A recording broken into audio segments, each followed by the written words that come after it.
Hello guys, welcome back to CodeZ channel. Let's talk about data type. Data type is simply the kind of data that are variables. The data type of a variable determines the kind of operation that we can perform on that variable. Let's look at the different data types that we have in Python. In Python, there's a data type for free text, which is known as str, that is string.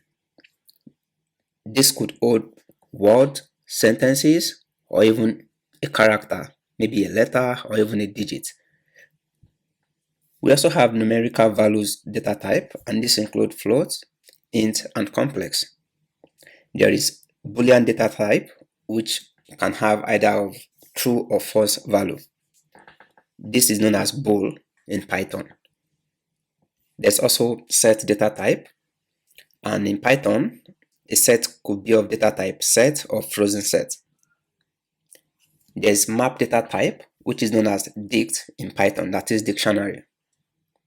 Also, there's sequence, which are range data type, list data type, and tuple data type in Python. There's also a data type for undefined value, which is known as non-type in Python.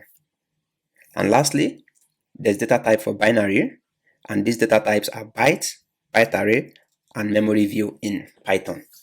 We will look at each of these data type in the coming videos. Thank you guys for watching.